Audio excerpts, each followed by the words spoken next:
coup d'État institutionnel au Sénégal. Le samedi 3 avril, Macky Sall prend la parole et dit qu'il reporte sine die l'élection présidentielle.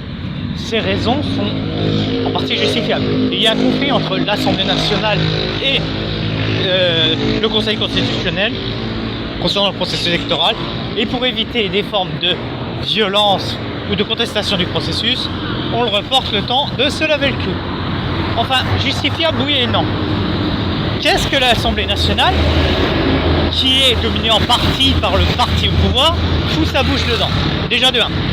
De 2, ça fait 2 ans que vous faites chier Ousmane Sonko. L'énergie que vous avez mis à faire chier Ousmane Sonko, vous la mettez pas à fiabiliser votre processus électoral. De 3, Macky Sall était parmi ceux qui étaient les plus critiques. Coup d'État au Niger, coup d'État au Mali, coup d'État au Burkina. Il demandait le retour à l'ordre constitutionnel. Et là, la CEDEAO, elle n'a pas régné les chefs, elle n'a pris aucune sanction. Ah non, elle a exprimé des inquiétudes. Et puis de 4, je veux bien que vous laissiez du temps, mais l'arrestation d'opposants, les tirs de lacrymogènes, les fermetures de médias, c'est... voilà. Donc bah, voilà, encore une fois, l'Afrique ne se met pas en avant dans les bons trucs, à cause du comportement d'un oligarque qui veut se maintenir au pouvoir, parce que c'est ça qui est en jeu. Et au-delà de son maintien personnel, le maintien de sa lignée, parce qu'il ne faut pas oublier que le parti au pouvoir arrive divisé et que son dauphin est pas très bon, pour être honnête avec vous. C'est-à-dire qu'il souffre d'un bilan catastrophique. Quand Macky Sall prend le pouvoir de Wade, qui voulait impérativement rester au pouvoir après ses 2 mandats, d'entre 2002, 2007, 2007, 2012, et qui a été foutu dehors, lui-même qui succédait à Diouf, Abdoulaye Diouf, qui était président de fin 81 à 2002, qui lui-même succédait à Senghor, qui était au pouvoir depuis l'indépendance. Le bilan est catastrophique. C'est-à-dire qu'on a un pays, le Sénégal, qui en 2012 est top of the world. Dans la sous-région, on est bien. Le Bénin et le Togo sont encore des pays très pauvres, la Côte d'Ivoire est en guerre civile. Il y a quoi? Il y a le Nigeria qui est de concurrence à l'époque. Mais voilà, grosse puissance régionale, et qui aujourd'hui c'est une catastrophe. Les gens fuient le Sénégal parce qu'ils ne gagnent pas assez, parce que c'est la misère. Ouais. Et il a un bilan catastrophique, une image déplorable de donneur de leçons. Tu devras donner des leçons au Mali, au Burkina, au Niger, qui était parmi avec talons des battants-guerre, qui est prêt à lui enculer le Niger parce qu'ils ont fait un coup d'État, et tu fais ça.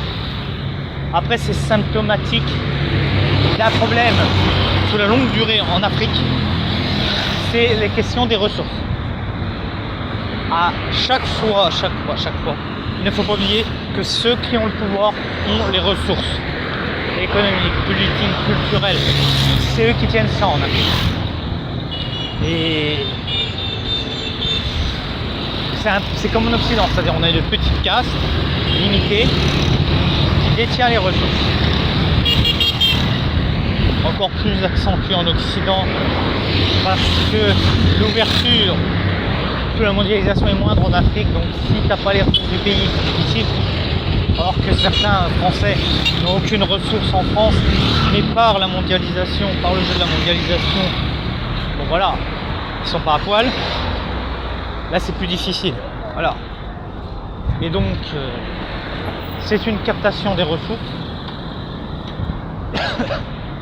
complète et totale, une spoliation des activités de l'État, parce qu'il ne faut pas oublier aussi qu'en Afrique on a le même phénomène qu'en URSS ou dans les anciennes puissances soviétiques, c'est qu'on a souvent un arrimage État-parti, chose qu'on a moins en Occident, parce qu'on a une hyper-classe transpartisane qui domine tous les leviers. Là c'est vraiment le parti et l'État en collusion les comptes et les ressources du parti sont les comptes et les ressources de l'État. C'est visible dans énormément de pays en Afrique. C'est pour ça que la transition au Gabon va prendre des années parce qu'il va falloir désarrimer le parti de Bongo de l'État. C'est un peu comme décrocher une moule d'un rocher, quoi. Hein. Même pire parce que c'est comme si le rocher vivait grâce à la moule. Donc ce serait plus une forme de tique qui serait dans un tronc d'arbre, là. Donc ouais. Comment ça va finir cette histoire? Ça va finir qu'il va y avoir des manifestations de 11, que la CEDEAO va continuer à se ridiculiser, que la communauté internationale va se ridiculiser, que le Sénégal va rentrer dans des périodes de troubles, des périodes de troubles, j'ai envie de te dire, très graves qui vont la déstabiliser et la faire chuter.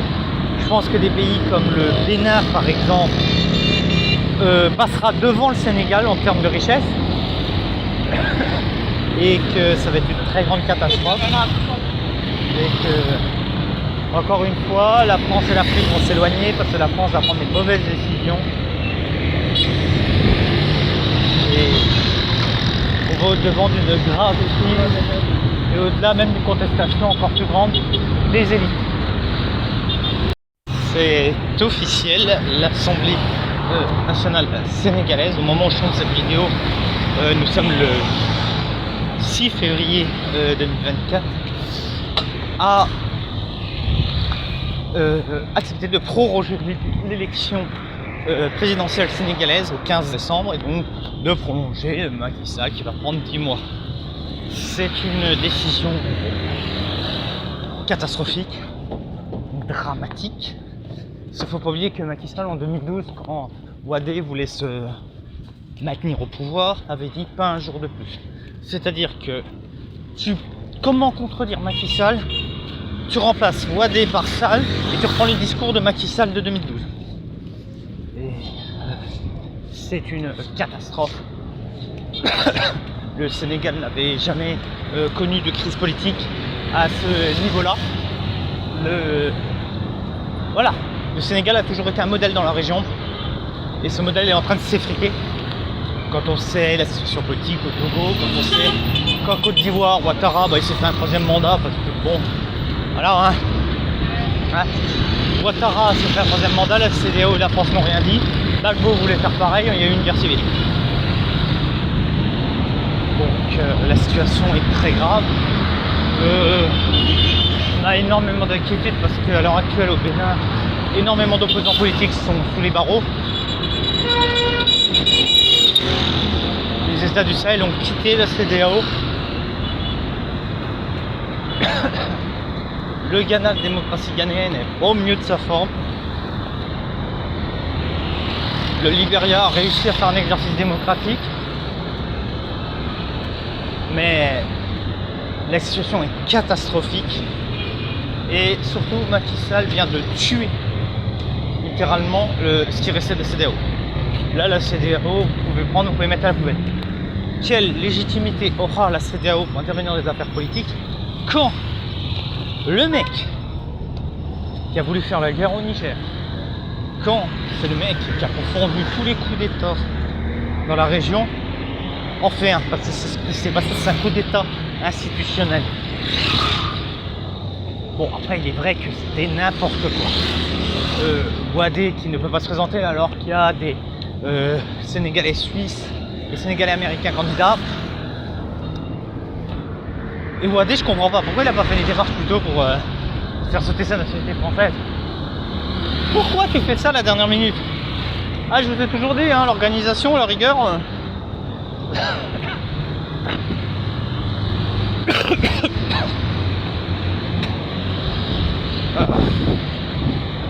Donc là, c'est encore plus catastrophique que escompté.